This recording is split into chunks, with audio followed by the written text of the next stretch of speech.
syai'un lahumul fatihah. A'udzubillahi minasyaitonirrajim. Bismillahirrahmanirrahim. Alhamdulillahi rabbil alamin, arrahmanirrahim, maliki yaumiddin.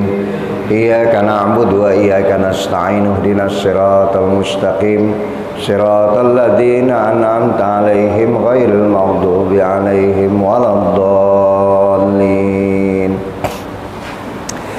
Bismillahirrahmanirrahim. Fa inna asdaqal hadisi kitabullah wa khairal hadi hadiyu Muhammadin sallallahu alaihi wasallam wa syarrul umur muhdatsatuha wa kullu muhdatsatin bid'ah wa kullu bid'atin dhalalah wa kullu dhalalatin finnar wa bisanadil muttasili ilal imamil muallif rahimahullahu ta'ala wa adaman nab'a bihi wa bi barakati ulumihi wa bikum fid darain qala.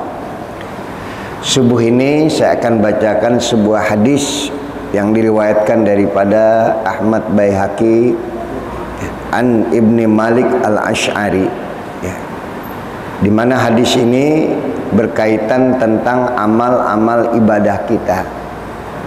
Karena ada orang yang merasa bahwa dia sudah beramal, beribadah dengan baik dan banyak kebaikan yang dia lakukan, dan ternyata diingatkan oleh Nabi kita Muhammad SAW, bisa jadi karena beberapa karakter sifat yang dia miliki, ibadah yang dia lakukan itu ternyata tidak ada nilainya di sisi Allah Subhanahu wa ta'ala. Saya bacakan dulu hadisnya. Bismillahirrahmanirrahim. Qala Rasulullah sallallahu alaihi wasallam, bersabda Rasulullah sallallahu alaihi wasallam, sittatu asya tuhbitul a'mal. Ada 6 perilaku yang akan menghapuskan amal-amal ibadah kita. Yang pertama adalah al-istighal bi'uyubil khalqi, yaitu orang yang sibuk mencari-cari kekurangan orang lain. Yang kedua adalah qaswatul qalbi, yaitu orang yang keras hati. Yang ketiga adalah hubbud dunya, yaitu amat sangat cinta terhadap dunia. Yang keempat adalah qillatul haya, sedikit rasa malu. Kemudian yang kelima tulul amal, orang yang terlalu banyak berangan-angan. Dan yang terakhir yang akan menghapuskan rangkaian ibadah kita adalah zalimun la yantahi, orang yang melakukan kezaliman dan tidak henti-henti kezaliman itu. Hadis riwayat Dailami an Adi bin Hatim. Ya, kita coba kita kaji pada pagi hari ini. Rasulullah mengatakan bahwa ibadah itu akan hilang nilainya. Ibadah itu akan menjadi sia-sia dan percuma. Kita lakukan sholat malam kita, subuh berjamaah kita, sedekah kita, puasa kita, itu akan terhapus dan tidak akan ada nilai karena disebabkan istighal bi'uyubil khalq, selalu sibuk mencari-cari kekurangan orang lain. Bahkan mencari kekurangan orang lain itu menjadi pekerjaan buat dia, menjadi kebiasaan buat dia. Itu amal ibadah akan hilang. Istighal itu kalau kita baca sholawat tuh ada kalimat wa ashghili, apa mungkin sering dengar itu, sering dibacakan sholawat, Allahumma sholli ala sayyidina Muhammad wa ashghili zalimin bizalimin wa akhrijna min bainihim salimin wa ala alihi wa sahbihi wa ashghiliz zalimin. Istighal, ya, jadi sibukkanlah orang yang zalim dengan orang yang zalim, ya. Ini salat ini luar biasa, ya. Abdullah Syafi'i dulu sering itu, ya, di radio At-Tahiriyah, ya, itu sering dibaca. Bagaimana ketika umat Islam sudah tidak mampu lagi menghadang kezaliman-kezaliman yang dilakukan oleh penguasa, maka saat itu adalah harapan kita kepada Allah. Ya, kita bersandar kepada Allah, wa ashghiliz zalimin bidzalimin. Biarkanlah kehancuran itu antara orang yang zalim dengan orang yang zalim. Jadi bertikai di antara mereka, saling menikam di antara mereka orang-orang yang zalim. Karena kita yang termazlum, yang mazlum, yang dianiaya sudah tidak punya kemampuan apa-apa lagi. Maka silakan.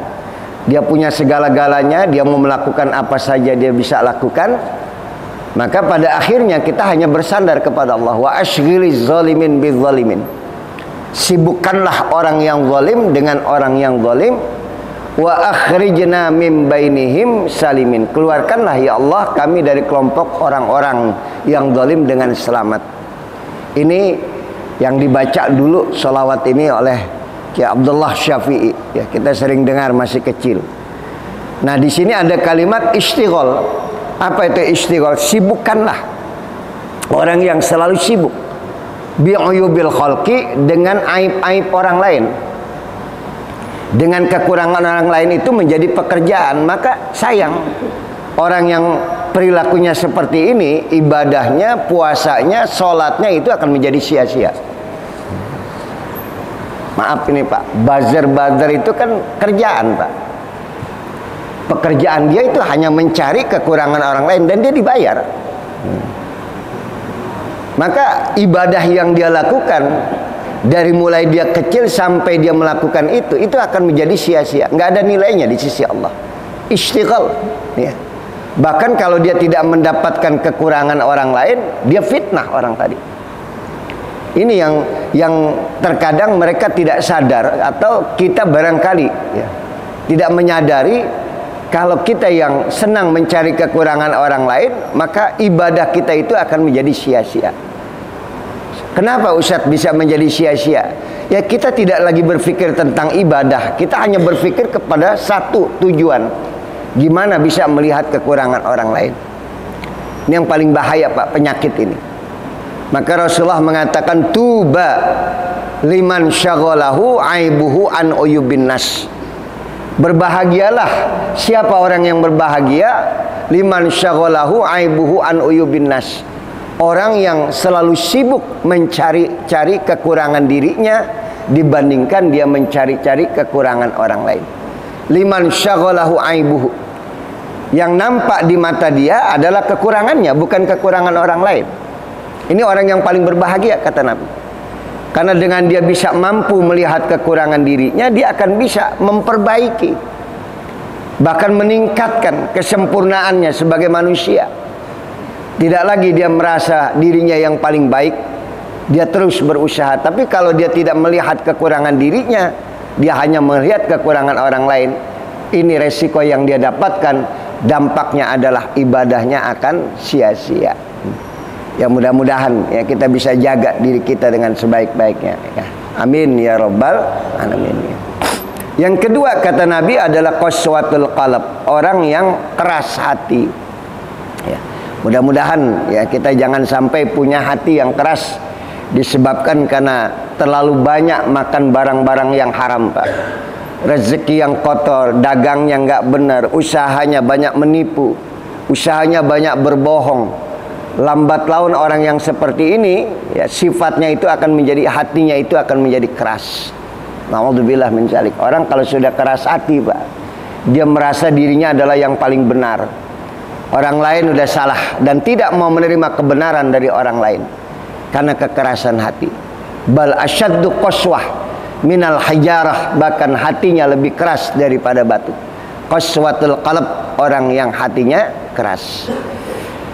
Sekali dia makan uang yang haram, rezeki yang kotor yang dia makan, maka itu akan berubah menjadi darah. Darah akan mengalir ke hati, ke jantung. Maka lambat laun tuh jantungnya semakin hari, hatinya semakin hari semakin kotor. Besok dia makan lagi rezeki yang haram, menjadi kotor lagi hatinya. Kalau orang yang sudah hatinya kotor, maka hatinya tidak bisa melihat kebenaran. Yang dia anggap salah, yang dia anggap benar itu adalah kesalahannya.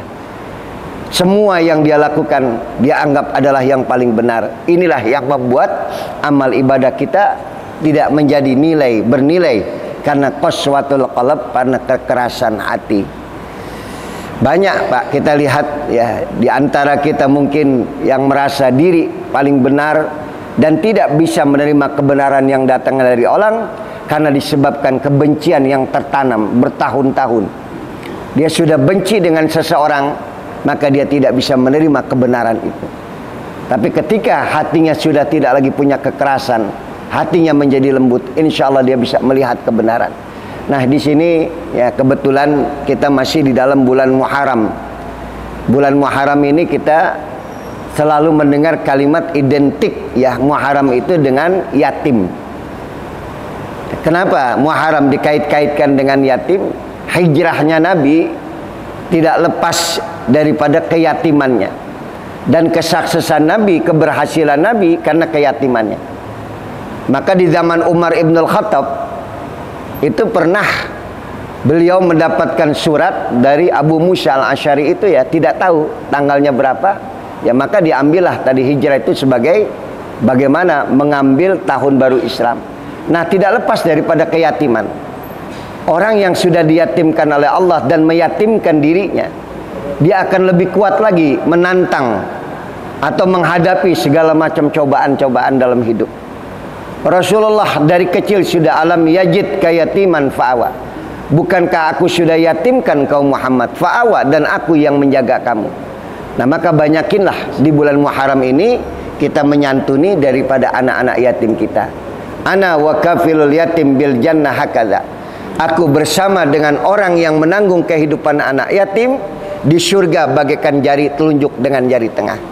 Kedekatan kita kepada Nabi kita Muhammad kalau kita berani menanggung kehidupan anak yatim, bukan cuman sekedar menyantuni yatim Pak.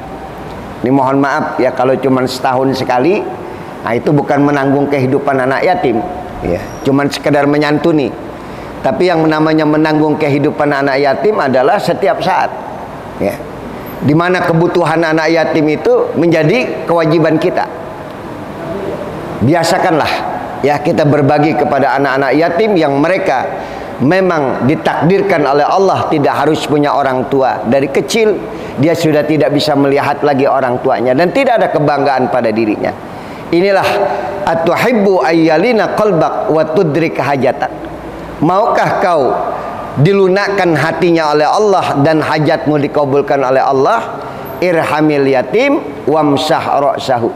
Sayangi anak yatim dan usap kepalanya. Wa at'im min ta'amik, dan berikanlah makanan kepada mereka.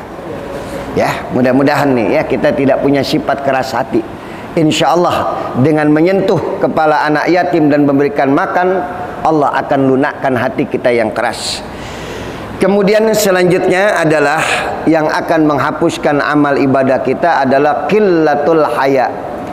Orang yang kehilangan rasa malu. Ya, tidak punya lagi rasa malu. Dia korupsi, tertangkap KPK, itu masih dadah aja itu Pak. Ya. Ya, ketika diekspos, ketika dilihat oleh wartawan, dimasukkan ke media, sering kita lihat dia masih dadah saja. Jadi kejahatan yang dia lakukan, dosa yang dia lakukan itu tidak membawa kepada kesadaran dirinya. Bahkan seringkali izzatullah ya, ittakhadal izzah bil ismi, dia mengambil kesombongan itu dengan dosa. Jadi artinya dosa yang dia lakukan itu menjadikan dirinya menjadi sombong. Ini banyak terjadi di masyarakat. Orang yang sombong dengan dosanya ini adalah orang-orang yang sulit untuk mendapatkan hidayah dari Allah. Ada orang yang sombong dengan kebaikannya. Orang yang sombong dengan kebaikannya ini pun akan menghilangkan pahala. Tetapi ini adalah orang yang sombong dengan kejahatannya. Ittakhadal izzah bil ismi. Dia mengambil kesombongan dengan perbuatan dosa. Lihat, saya bikin dia susah, saya bikin dia melarat, saya bikin dia menjadi orang yang terlantar. Dan dia bangga dengan kesombongan yang dia lakukan, dengan dosa yang dia lakukan. Inilah orang-orang yang akan tidak mendapatkan hidayah dari Allah Subhanahu wa ta'ala. Maka yang ketiga kata Nabi, Qillatul haya, orang yang seperti ini akan hilang rasa malunya. Padahal malu itu Pak, dia menjadi sahabat sejatinya daripada iman. Apabila malu sudah dicabut, maka iman pun ikut serta. Apabila orang sudah tidak punya iman, maka orang itu sudah kehilangan rasa malu. Rasulullah mengatakan, istahyu minal haya, malulah kalian dengan semalu-malunya malu. Karena orang yang bisa punya rasa malu berarti dia masih punya iman. Fa ilam tastahi fasna ma syi'ta. Kalau kamu sudah tidak punya rasa malu, maka kerjakanlah semau kamu. Silahkan. Kamu mau berzina, kamu mau korupsi, kamu mau melakukan perbuatan apa saja, silahkan, kata Nabi. Kalau rasa malu itu sudah tidak ada pada dirimu. Mudah-mudahan kita tidak punya sifat seperti ini, kehilangan rasa malu pada diri kita. Malu kepada Allah dengan rezeki yang Allah sudah berikan kepada kita. Begitu banyak kesempatan hidup yang Allah sudah berikan kepada kita. Begitu banyak rezeki yang sudah kita rasakan dari nikmat Allah. Tapi seringkali kita lupa terhadap yang memberi nikmat tadi. Kita tidak lebih mendekatkan diri kita kepada Allah Subhanahu wa taala. Ini yang ketiga. Ya, mudah-mudahan kita bisa pahami. Yang pertama, yang akan menghilangkan amal ibadah kita adalah istighol bi'uyubil khalqi. Orang yang selalu sibuk mencari-cari kekurangan orang lain. Yang kedua adalah qaswatul qalb, orang yang punya kekerasan hati. Dan yang ketiga adalah qillatul haya, orang yang tidak punya rasa malu. Dan selanjutnya adalah tulul amal, orang yang terlalu banyak angan-angan, orang yang terlalu banyak angan-angan. Kita udah tua begini Pak, jangan terlalu banyak angan-angan. Masih pengen andai kata, seandainya, umpamanya, misalnya, nah itu angan-angan tuh. Selalu di hati itu, Masya Allah, andai kata saya bisa seperti ini, andai kata saya punya ini. Nah, ini kaitan tentang amal, dia tidak akan memikirkan amalnya. Yang dia pikirkan adalah angan-angannya. Beda dengan cita-cita.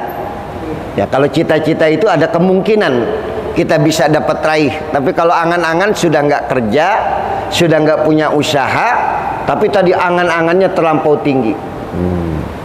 Kalau cita-cita boleh, kalau angan-angan nggak perlulah. Itu akan menghabiskan waktu kita, energi kita memikirkan angan-angan, tidak memikirkan bekal untuk persiapan kita menghadap kepada Allah Subhanahu wa taala. Dan yang kelima, hubbud dunya, cinta yang amat sangat terhadap dunia, yang akan menghapuskan amal-amal ibadah kita. Hubbud dunya, cinta. Bahkan kehancuran umat Islam disebabkan karena pemimpin-pemimpinnya sudah terlampau cinta kepada dunia.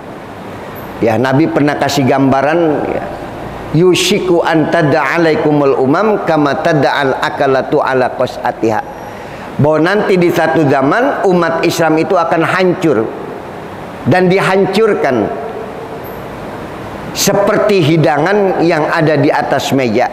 Ini Nabi kasih gambaran 14 abad yang lalu Pak. Kehancuran umat Islam disebabkan karena apa? Karena saat itu umat Islam bagaikan hidangan yang ada di atas meja. Mereka berebut menghabisi hidangan tadi. Nah, umat Islam akan seperti itu nanti. Dan sahabat bertanya, amin killah, apakah saat itu kami sedikit ya Rasulullah? Bala, tidak. Bal antum yauma idzin katsir, tapi saat itu kalian amat sangat banyaknya. Tetapi walakinnakum gusaun ka gusais sail, tapi banyaknya kalian bagaikan buih-buih yang ada di lautan, hilang ketika tertiup angin. Wala yaqdhifanallah min qulubi aduwikum, dan dicabutlah rasa takut musuh-musuh Islam terhadap Islam. Wa yulqiyanallahu fi qulubikumul wahan, dan ditanamkan penyakit kepada pemimpin-pemimpin Islam yang disebut dengan penyakit wahan. Sahabat bertanya, wa mal wahan ya Rasulullah, apa itu penyakit wahan ya Rasulullah? Nabi mengatakan hubbud dunya, yaitu cinta yang sangat terhadap dunia. Hubbud dunya wa karahiyatul maut, dan orang kalau sudah cinta kepada dunia takut akan kematian. Jadi kenapa orang yang punya cinta kepada dunia amalnya bakal terhapus, amalnya menjadi sia-sia? Karena lawan kata dari hubbud dunya itu adalah karahiyatul maut, takut akan kematian. Dia ingin terus merasakan hidup, padahal orang yang takut dengan kematian, orang itu akan selalu mempersiapkan diri untuk kematian yang akan dihadapi. Dia takut dengan kematian karena cintanya kepada dunia. Dia takut dunianya itu akan dia tinggalkan, maka dia menghindar dari kematian. Padahal kematian itu adalah keniscayaan. Kematian itu adalah kepastian yang kita nggak pernah tahu kapan waktunya kematian itu akan datang. Maka kita selalu mempersiapkan diri untuk menghadapi kematian. Ya, umur kita nggak jauh Pak, baina sab'in wa sittin. Umur kita antara 60 dengan 70. Ya, satu waktu kematian itu akan datang bagtatan, sekonyong-konyong dia akan datang. Maka amal-amal ibadah kita itulah yang akan menjadi aset paling berharga menghadap kepada Allah Subhanahu wa taala. Qillatul haya, ya sedikit rasa malu, hubbud dunya, terlalu cinta kepada dunia. Nah, yang terakhir ya, yang akan menghapuskan amal ibadah kita, zalimun la yantahi, yaitu kezaliman yang tidak pernah habis-habis. Selalu hari-harinya, waktunya disibukkan dengan kezaliman-kezaliman yang dia tidak merasakan kalau dia sudah melakukan kezaliman. Zalimun la yantahi, kezaliman yang tidak pernah habis. Dan ingat, orang yang melakukan kezaliman, maka orang yang mazlum terzalimi, doanya tidak ada batas antara dia dengan Allah Subhanahu wa taala. Lihat Nabi Allah Yunus bin Matta, bagaimana ketika dia zalim kepada Allah, langsung Allah hukum Nabi Allah Yunus dimakan oleh ikan. Ikan yang memakan Nabi Yunus dimakan lagi oleh ikan yang paling besar. Diingatkan oleh Allah, seorang nabi tidak boleh melakukan kezaliman. Padahal kezaliman yang dia lakukan adalah kezaliman kepada Allah. Dia tinggalkan umatnya karena begitu sedikit umatnya yang mau menyadari dan sadar akan dosa-dosanya. Maka dia tinggalkan, dia naik kapal.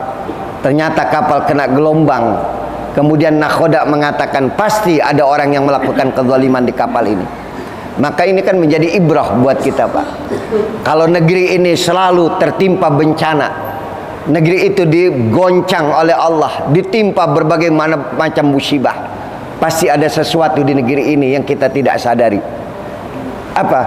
Kita membiarkan kezaliman berlaku di negeri ini, dan orang dengan semena-mena melakukan kezaliman. Maka nakhoda kapal mengatakan tidak pernah kapal ini kena gelombang besar. Kenapa tiba-tiba terjadi gelombang besar? Pasti di kapal ini ada orang yang melakukan kezaliman. Maka diundilah seluruh penduduk kapal, penghuni kapal, penumpang kapal, dan ternyata undian itu jatuh kepada Nabi Allah Yunus bin Matta. Mereka tidak percaya Yunus melakukan kezaliman, diulang kembali, jatuh lagi kepada Yunus bin Matta sampai 3 kali. Baru kemudian Nabi Allah Yunus dilemparkan ke dalam air, ke dalam lautan, dimakan oleh ikan. Ikan yang memakan Nabi Yunus dimakan lagi oleh ikan yang paling besar, dibawa ke dasar lautan, dan kapal itu semakin tenang karena orang yang melakukan kezaliman sudah dibuang. Dan kemudian Nabi Yunus sadar akan dosanya, akan kezalimannya. Dia tinggalkan kaumnya. Maka dia baca la ilaha illa anta subhanaka inni kuntu minadh zalimin. Tidak ada Tuhan selain Kau ya Allah, Maha suci Engkau ya Allah, sungguh aku sudah melakukan kezaliman. Makanya Pak, kita kalau nggak punya jalan keluar, Nabi Yunus itu udah nggak punya jalan keluar Pak. Ya, dalam kegelapan, dalam perut ikan, nggak ada jalan keluar. Dia ingat, oh iya, ini pasti ada kesalahan yang aku lakukan. Aku tinggalkan kaumku. Dia baca itu la ilaha illa anta subhanaka inni kuntu minadh zalimin. Allah kasih jalan keluar. Ikan yang memakan Nabi Yunus memuntahkan makanannya, dan Nabi Yunus keluar dari perut ikan dengan selamat. Maka orang yang melakukan kezaliman tidak henti-henti. Dia tidak punya jalan keluar dalam hidupnya. Dia tidak akan menemukan jalan keluar. Apapun dia tidak akan dapatkan. Yang ada bukan jalan keluar yang menuju kebaikan, tapi jalan keluar yang menuju pada keburukan. Makanya bahasa dalam Al-Quran, karakter manusia itu ada 2 Pak. Yang pertama, fa'amma man a'ta wattaqa wa saddaqa bil husna fasanuyassiruhu. Nah, Siapa orang yang suka memberi, suka berbagi, wasaddaqa bil husna, dan membenarkan kebenaran yang datangnya dari Allah, maka fasanuyassiruhu lil yusra, Allah berikan baginya jalan yang mudah untuk menuju surga. Fasanuyassiruhu, diberikan kemudahan, lil yusra, untuk kemudahan. Artinya kemudahan, orang yang ada dalam surga itu penuh dengan kemudahan. Tidak perlu mencari nafkah, tidak perlu mencari rezeki, Allah sudah siapkan semua. Kenikmatan sudah disiapkan. Asal Anda pengen mendapatkan jalan yang mudah menuju surga, sifat kita harus a'ta wattaqa wasaddaqa bil husna. Banyak memberi dan bertakwa kepada Allah dan membenarkan kebenaran, maka diberikan jalan kemudahan. Tapi kebalikannya, ada satu manusia lagi, wa amma man bakhila wastaghna wa kazzaba bil husna. Maka siapa orang yang bakhil, orang yang pelit, yang tidak mau berbagi kepada orang lain, yang dipikirkan hanya untung terhadap dunia, dia tidak mau rugi dengan dunianya, dia tidak mau berbagi dengan dunianya, dia merasa rugi kalau dia berbagi kepada orang lain.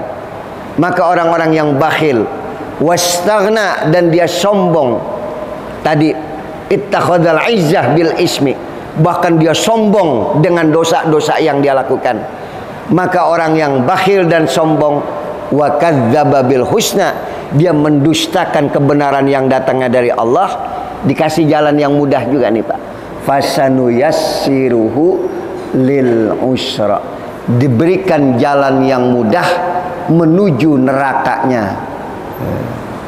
Menuju neraka dikasih kemudahan. Artinya dia tidak mendapatkan rintangan mencari rezeki, gampang sekali. Korupsi untouchable, nggak pernah ketangkep. Dosa yang dia lakukan, kezaliman yang dia lakukan, nggak pernah tersentuh sama sekali. Dikasih kemudahan sama Allah. Umur yang panjang, keluasan waktu, nggak pernah sakit, selalu apa yang dia inginkan, dan selalu dosa yang dia lakukan tidak diberikan bala oleh Allah terhadap dirinya. Diberikan jalan yang mudah menuju nerakanya Allah yang Allah sudah siapkan buat dirinya. Ini dua karakter manusia. Yang pertama adalah orang yang suka memberi dan didasari dengan ketakwaan dan membenarkan kebenaran yang datang dari Allah, diberikan kemudahan jalan menuju surga. Adapun kebalikannya orang yang sombong dan bakhil, pelit, dan dia mendustakan kebenaran yang datang dari Allah, dikasih jalan juga yang mudah, tetapi jalan mudah itu menuju neraka. Na'udzubillah min dzalik. Yang mudah-mudahan pagi hari ini ada 6 sifat yang akan menghapuskan amal-amal ibadah kita. Jangan sampai sifat itu ada pada diri kita. Yang pertama tadi adalah istighal bi'uyubil khalq, orang yang selalu sibuk mencari-cari kekurangan orang lain. Yang kedua adalah qaswatul qalb, orang yang keras hati. Yang ketiga adalah hubbud dunya, cinta yang amat sangat terhadap dunia. Yang keempat adalah qillatul haya, orang yang sedikit terasa malu. Dan kemudian tulul amal, orang yang terlalu banyak angan-angan. Ya, angan-angan kita di ujung hidup kita ya husnul khotimah aja udah ya, nggak perlu yang lain lagi kita inginkan. Ya sudah tua, ya sudah kita banyakin ibadah kepada Allah. Makanya dikasih waktu pensiun, bukan waktu pensiun itu kita gunakan untuk hal-hal yang tidak bermanfaat. Justru waktu pensiun itu adalah waktu yang luang, yang banyak kita mendekatkan diri kita kepada Allah. Dan yang terakhir adalah zalimun la yantahi, orang yang melakukan kezaliman yang tidak pernah habis-habis kezalimannya. Na'udzubillahi min dzalik. Ya, silakan, masih ada waktu. Yang mau bertanya silakan dari materi hadis yang saya sampaikan pada pagi hari ini. Silakan.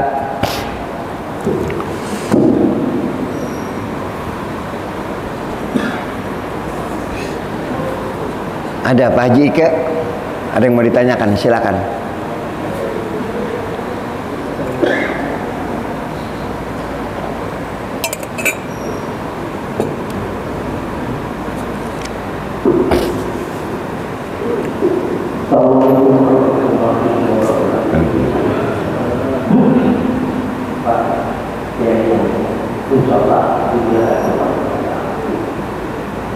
Yang kami ingin sedikit bicara tambah, ukuran kezaliman itu apakah kezaliman pribadi perorangan ataukah kezaliman institusi ataukah kezaliman penguasa yang disebut di dalam uraian. Terus apakah ada solusi bagi orang yang dizalimi untuk bisa paling tidak mengingatkan dia dizalimi, atau paling tidak syukur-syukur kalau kita kezaliman itu akan hilang kalau adanya ada solusi oleh masyarakat atau oleh jemaah atau oleh keluarga. Terima kasih. Assalamualaikum warahmatullahi wabarakatuh.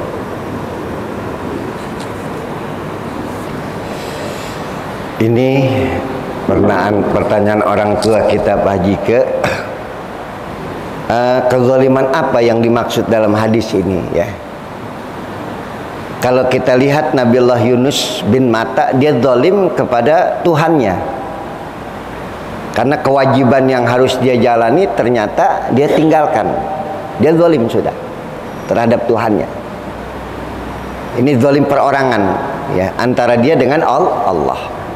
Ada lagi zalim terhadap diri kita sendiri, di mana kita zalim dengan mata kita, kita zalim dengan kaki kita, kita zalim dengan tangan kita. Kita nggak berikan hak yang sesungguhnya.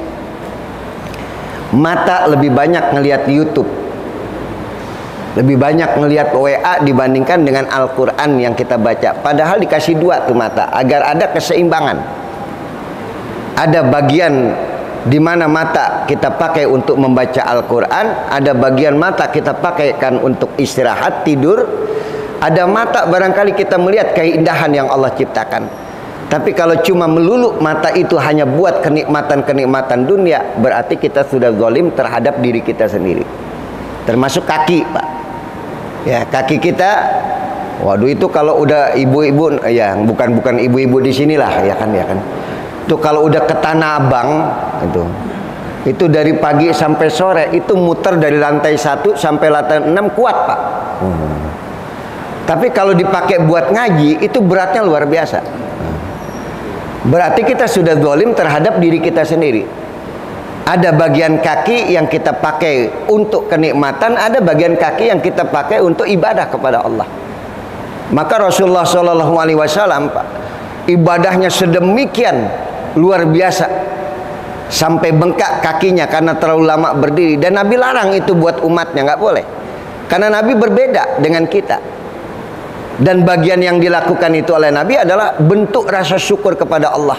Di mana Allah sudah jaminkan surga buat Nabi, maka Nabi imbangi, jangan sampai dia zalim. Maka dia lakukan ibadah dengan sebanyak-banyaknya. Ini zalim perorangan terhadap dirinya sendiri. Tadi yang pertama zalim kepada Allah, kewajiban tidak dijalankan. Yang kedua zalim terhadap diri sendiri. Ada bagian anggota badan kita yang kita tidak imbangkan, tidak kita buat keseimbangan dengan badan kita. Nah yang terakhir ini yang berat, Pak Jike. Zalim kepada rakyat, kepada manusia. Innallaha la yahdil qaumadz zalimin. Jadi nggak usah banyak berharap kalau dia sudah zalim sama rakyatnya dapat hidayah Allah, nggak bakal. Ya. Jadi Anda nggak perlu, ya kalau dibilang berangan-angan lah atau berharap banyak kalau ada pemimpin yang zalim bakal sadar, nggak mungkin. Karena sumpah orang-orang yang mazlum, yang terzalimi itu udah memenuhi langit dan bumi tadi. Apalagi kalau sampai 200 juta orang mengangkat tangan bermunajat kepada Allah, maka doa dari orang-orang yang mazlum itu yang menghalangi hidayah Allah jatuh kepada dirinya. Innallaha la yahdil qaumadz zalimin. Allah tidak akan memberikan hidayah kepada orang-orang yang melakukan kezaliman. Jadi nggak usah terlalu banyak berharap, ya dia akan sadar dengan perbuatannya. Karena apa? Karena orang-orang yang sudah dizalimi itu mengangkat tangan berdoa, laisa bainahu wa bainallah hijab, antara dia dengan Allah tidak ada batas sama sekali, sehingga terhalanglah tadi hidayah Allah kepada dirinya. Dan kemudian berikutnya Pak Jika tadi nanya soal apa tadi? Yang terakhir itu. Ada solusi nggak dalam rangka? Oh iya, ada solusi nggak? Ada. Tolonglah orang yang terzolimi, kata Nabi, dan orang yang menzolimi. Bahasa Nabi, bantulah, tolonglah orang yang terzolimi dan orang yang menzolimi. Bagaimana cara membantu solusi buat orang itu jangan sampai zolim? Tuh. Solusinya cegah. Dan orang yang terzolimi, tolonglah dia. Dan orang yang menzolimi itu cegah, jangan sampai dia melakukan kezoliman. Nah, kita punya tugas, kewajiban, Pak. Makanya yang paling berat itu qaulul haq, berkata benar kepada pemimpin yang zalim, dimusuhin kita. Padahal tugas kita mencegah, sayang sama dia, jangan ente melakukan kezaliman. Nah, sekarang orang yang mencegah orang melakukan kezaliman dimusuhi, Pak. Padahal dia melakukan itu adalah menolong. Misalnya, ya, ada sahabat kita dagangnya nggak benar, ya, sering ngurang-ngurangin timbangan. Kemudian kita cegah, ente jangan begitu dong. Orang yang senang dengan kezaliman, dia mengatakan ente benci ya sama saya ya. Tuh, ente nggak suka saya kaya, bukan ente dagang yang benar. Saya kasihan, percuma ibadah ente. Tuh timbangan yang ente kurangin, berapa ribu orang yang ente tipu, berapa waktu lama dosa yang ente kumpulkan. Tapi orang yang kita cegah untuk melakukan kezaliman akan benci kepada diri kita, ya. Dia akan marah, padahal itu tugas kita. Qaulul haq, berkata yang benar. Di negeri ini, Pak, orang pengen berkata benar takut, Pak. Tapi ketika ente berkata dengan benar, ente dimusuhin sama orang. Orang-orang yang nggak benar itu musuhin kita. Padahal tadi kalau kita lihat secara dalam, orang yang berkata benar itu sayang kepada orang yang zalim tadi. Jangan sampai ente melakukan kezaliman, nolong. Maka solusinya tolong mereka. Ya, mudah-mudahan masih ada ya ruang di mana hidayah Allah bisa masuk. Tapi udah ketetapan Allah tadi, semakin banyak waktu yang dia lakukan dengan kezalimannya, semakin banyak kezaliman yang dia lakukan, semakin kecil hidayah Allah datang pada dirinya. Karena orang-orang yang terzalimi itu doanya tidak ada batas antara dia dengan Allah Subhanahu wa taala. Itu Pak Haji Ike, ya. Ya, mudah-mudahan ya kita buat diri kita jangan sampai, ini untung ada Pak Haji Ike nih, ada yang nanya. Karena saya kadang-kadang kalau ngajar ada sedikit yang lupa. Ya, zalim terhadap apa tadi? Allah, zalim terhadap diri sendiri, dan yang paling berat adalah zalim apa? Kepada manusia. Ya, ada satu lagi tuh. Bapak-bapak di belakang, Dek, tolong.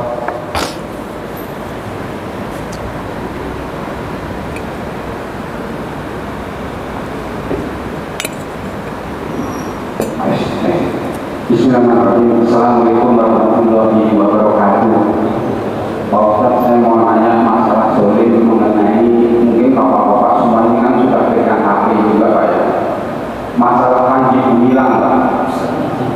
Jadi Panji Gumilang ini kan kita mungkin semua tahu bahwa mereka itu mengajarkan di luar ketentuan Islam. Bahkan mereka mengajarkan ajaran-ajaran Yahudi, Pak.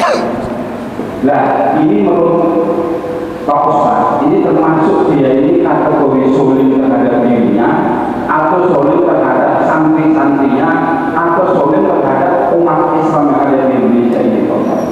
Karena kalau saya lihat zolim ini kan ada zolim dan aniaya. Nah, apakah termasuk dia ini sekarang ditahan oleh Polda? Apakah dia itu termasuk zolim terhadap dirinya, zolim terhadap santrinya, atau zolim terhadap umat Indonesia seluruhnya? Terima kasih. Saya kira itu saja, Pak Ustadz. Wassalamualaikum warahmatullahi wabarakatuh. Kita sering bingung, Pak. Ini dosa apa zalim? Ya kan? Ini perbuatan dosa atau perbuatan zalim? Ya. Kalau dosa itu kan antara kita hanya dengan Allah saja. Tapi menyesatkan manusia itu adalah satu kezaliman. Ketika orang itu disesatkan dengan ajaran-ajaran kita yang udah melenceng jauh dari nilai-nilai agama, berarti kita sudah menzalimi manusia. Kalau yang namanya dosa itu antara hanya kita dengan kepada Allah Subhanahu wa taala. Tapi juga tadi udah masuk zalim juga apabila tadi kewajiban kita yang ditugaskan oleh Allah kita tidak tinggalkan. Nah, tentang Panji Gumilang ini masuk zalim atau dosa ini? Kesalahan. Ya, dia sudah melencengkan agama. Ya, artinya dia sudah zalim terhadap agamanya. Dia sudah zalim terhadap santri-santrinya. Bahkan dia sudah zalim membuat seakan-akan kebenaran itu, kesalahan itu menjadi benar buat dirinya. Ya, saya dengar katanya sudah mulai diperiksa dan sudah ditangkap, ya kan? Dan itu dari dulu, Pak. Ya, itu dari dulu, bukan baru-baru. Cuman yang dulu itu nggak pernah terekspos. Kalau sekarang kan, masya Allah, medsos itu, Pak, ada manfaatnya. Satu sisi ada keburukannya, satu sisi ada manfaatnya. Sama dengan pisau. Satu waktu pisau itu bisa buat motong kambing, bisa motong sapi, bisa motong tahu tempe. Satu waktu pisau itu bisa buat membunuh. Makanya siapa yang memegang pisau tadi? Medsos. Sama.